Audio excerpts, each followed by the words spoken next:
The narcissist told everyone you were the unstable one, the sensitive one, the one who could never be satisfied, who imagined problems, who made everything harder than it needed to be.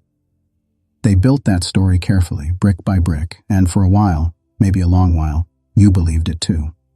But the moment you walked away, something inside them started to fracture. And it wasn't quiet.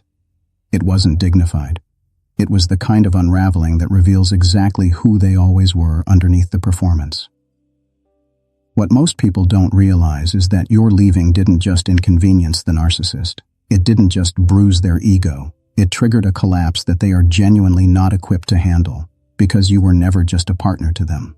You were a stabilizing force they had no idea how to replace. And that's what we're going to talk about today. Not because you need them to suffer for you to heal, but because understanding what actually happens when a super empath walks away has the power to dissolve the guilt, the second-guessing, and the quiet voice that still wonders whether you made the right choice. To understand why your leaving devastates them, you first have to understand what you actually were to them. And it was never what they told you.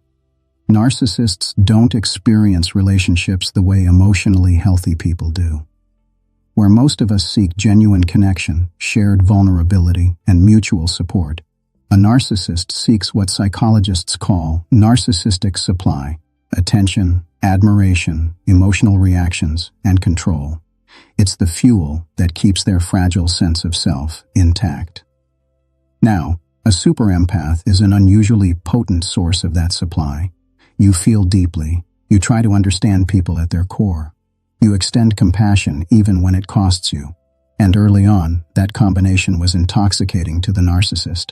Someone who truly saw them tried endlessly to connect, who stayed when others would have left.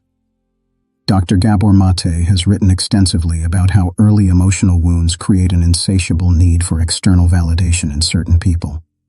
The narcissist found in you someone who could almost fill that void.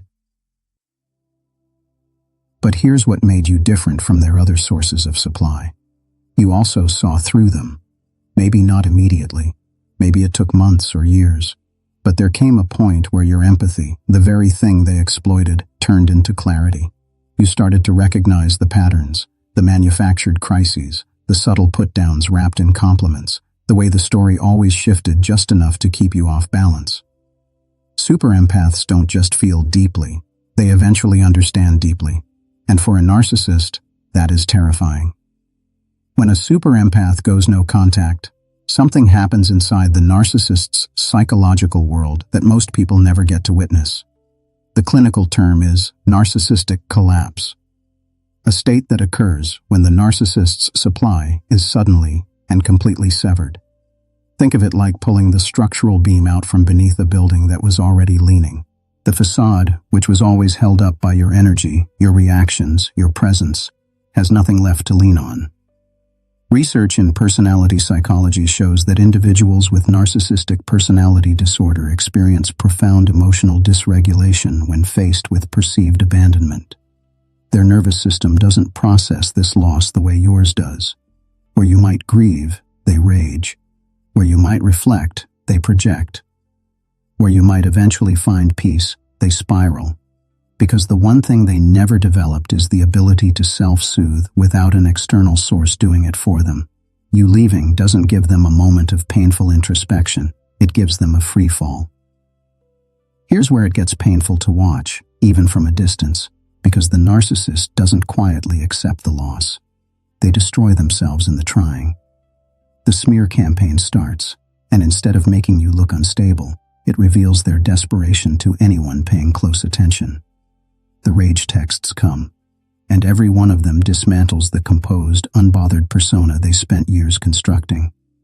They make moves to replace you immediately, and that new relationship cracks within months under the weight of the same patterns. Carl Jung wrote that what we don't make conscious, we experience as fate. The narcissist has never done the interior work to understand why they keep losing the people who care most about them. So they repeat. They escalate. They externalize blame in ways that become increasingly transparent to people around them. The destruction isn't something you do to them. It's something they do to themselves. in the absence of the person who was quietly holding things together. At some point, almost every narcissist reaches back, a text, a voicemail, a mutual friend delivering a message, and they call it love. Let's be honest about what it actually is. The Hoover, as trauma experts call it, is not a revelation. It is not them finally understanding your worth. It is panic wearing the costume of affection. When the replacement supply hasn't filled the gap. When the smear campaign didn't land the way they hoped. When the silence you're living in starts to feel, to them, like an indictment. They reach back not because they miss you, they miss what you gave them.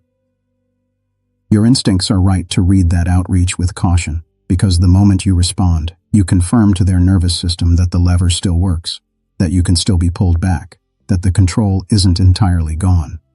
The Hoover is, in its own way, the clearest proof of everything you suspected about the relationship while you were in it. Losing you specifically cuts deeper than any other loss the narcissist has experienced. And there's a precise psychological reason for that. You saw them, not the curated version, not the performance, the real, fractured, frightened thing underneath. And you stayed anyway, trying to love them toward wholeness. For the narcissist, that level of witness is both the most valuable thing they've ever had and the most unbearable. Because you saw the truth and still walked away, your departure functions as a confirmation of their deepest fear, that even someone who truly knew them couldn't stay. That's not a wound they can easily rationalize away. It haunts them in ways that a more surface-level relationship never would. Psychological research on narcissistic injury suggests that losses involving deep familiarity trigger shame responses that are significantly more destabilizing than ordinary rejection. You weren't just someone who left, you were the one who knew, and left anyway.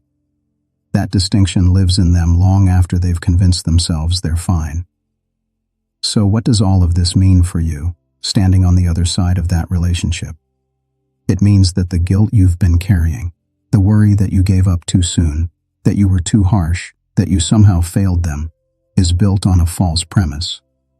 You were never responsible for regulating someone else's psychological world, and the fact that things fell apart when you stopped doing it isn't proof that you should have kept going.